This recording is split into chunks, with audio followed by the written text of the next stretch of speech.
Barrage বা বাঁধ হলো এক ধরনের লোহার ডাইভারশন ড্যাম, যাতে অনেকগুলো বড় গেট থাকে, যা দিয়ে বয়ে যাওয়া পানির পরিমাণ নিয়ন্ত্রণে খোলা ও বন্ধ করা যায়।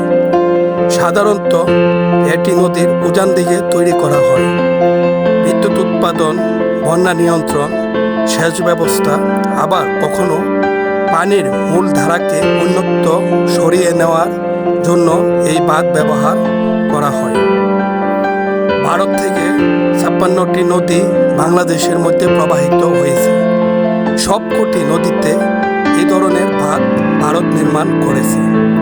তার মধ্যে অন্যতম এই ফারাক্কা বাঁধ, আমরা যাকে মরণ বাঁধ হিসাবে জানি। ভারত পশ্চিম বঙ্গরাজ্যের মুর্শিদাবাদ জেলার গঙ্গা নদীর উপর ফারাক্কা বাঁধ অবস্থিত। এই গঙ্গা নদী বাংলাদেশের পদ্মা নামে প্রবাহিত হয়েছে। কলকাতা বন্দরের নব্যতা ফেরাতে সোভিয়েত রাশিয়ার সহায়তায় 1961 সালে এর নির্মাণ কাজ শুরু হয় এবং 1975 সালে শেষ হয়।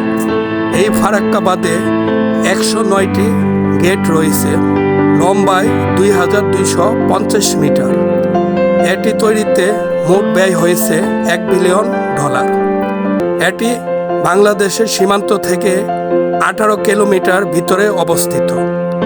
এই বাঁধের মাধ্যমে কলকাতা শহরের হুগলি নদীর যৌবন ফিরিয়ে আনে এবং পদ্মা নদীর সম্পূর্ণ নিয়ন্ত্রণ ভারতের হাতে চলে যায়। এই দেখেন, ওইদিকে পদ্মার উপর বাঁধ, যা বাংলাদেশে প্রবাহিত হয়েছে, আর এইদিকে এই টানেলের মাধ্যমে কলকাতা হুগলি নদীর দিকে পানি নিয়ে যাচ্ছে। 1974 সালে ভারতের সাথে পানি নিয়ে চুক্তি হয়। চুক্তি অনুযায়ী নদীতে যদি 70,000 কিউসেক পানি থাকে, তাহলে 35,000 কিউসেক বাংলাদেশ পাবে, অর্থাৎ 50%। ভারত বর্তমানে এই চুক্তির ধারে কাছে নেই। যখন ওদের দেশে বন্যা দেখা দেয়, তখন ওরা পানি তাদের ইচ্ছামতো ছেড়ে দেয়, আবার ইচ্ছামতো বন্ধ করে দেয়। কিছুদিন পূর্বে ডুম্বুর বাঁধ খুলে দিয়েছিল, যাতে বাংলাদেশের নোয়াখালী, কুমিল্লা, ফেনী মোট 9টি জেলা সম্পূর্ণ পানির তলায় তলিয়ে যায়। দেখা দেয় ভয়াবহ বন্যা, ক্ষতি হয় ব্যাপকভাবে। 25 থেকে 30 লক্ষ মানুষ বন্যার পানিতে বন্দী হয়ে যায়। দেখা যায় পানিতে মানুষের লাশ ভেসে যাচ্ছে। ওই রেশ কাটতে না কাটতে এইদিকে ফারাক্কার 109টি গেট আগস্ট মাসে খুলে দেয়। এতে বাংলাদেশের একদিনে 11 লক্ষ কিউসেক পানি প্রবেশ করেছে। এতে বাংলাদেশের দক্ষিণ পশ্চিমাঞ্চলে জনজীবন ব্যাপক বিপর্যয় হয়ে পড়তে পারে। দেখা দিতে পারে বন্যা, ফেনী ও নোয়াখালী বন্যার চেয়েও ভয়ঙ্কর হতে পারে।